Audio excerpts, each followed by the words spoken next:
The intent of the government is that GST is going to be actually in line with this exercise which happened. So demonetization actually was a step which was in favor of GST. GST was supposed to bring in the transparency. It has to be, GST was to be implemented in an exhaustive manner. The coverage would have been widened, the tax base would have been widened. So everybody would have any which way been required to comply with this law in a manner in which there would have been absolute transparency. The black market or the other market which you see actually would have anyway shrunk, and if GST would have happened. So these guys would have actually had to comply with everything in that sense. So if you see that whole objective, what demonetization is actually bringing is actually in line with what GST would have done. It would have widened the market, it would have increased the revenues any which way, and that was the whole idea.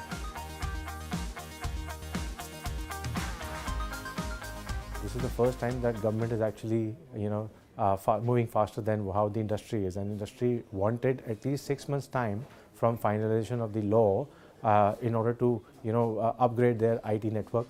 A lot of major players, at least in the tier 1, are getting ready for the IT, at least on the impact side. They have already started reviewing their blueprints.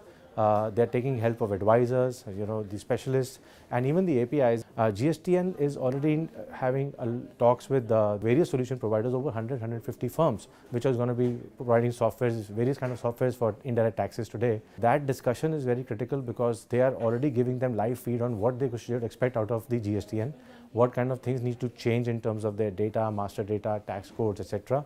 But what the important factor is that this is going to be only 30-40% job which is going to be met by these patches, because this is what even SAPs and the Oracles are saying, that if you look at the transition from now to GST for IT preparedness, you would get 40% ready from what they will be offering you. Everything else they have to do in terms of the customization which has to be done.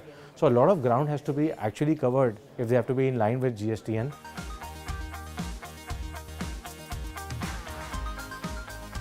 GST will have a big change. It's not just a tax change, it is a business change. So people who are looking at it as a business, the CFOs, the advice is that they should at least finish with the impact analysis on the GST framework.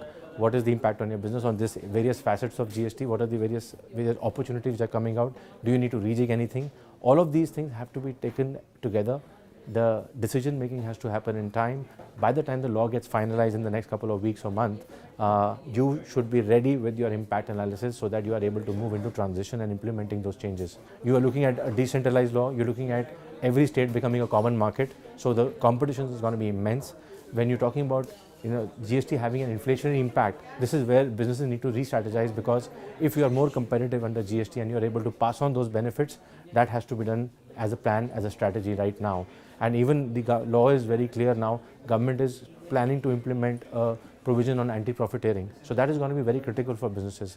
If you are saving something on the GST which you're not passing on, you could be subjected to proceedings and litigations. And that's something where businesses, as the CFOs, as the management, you have to take those decisions as to how would you pass on these benefits if they're accruing to you.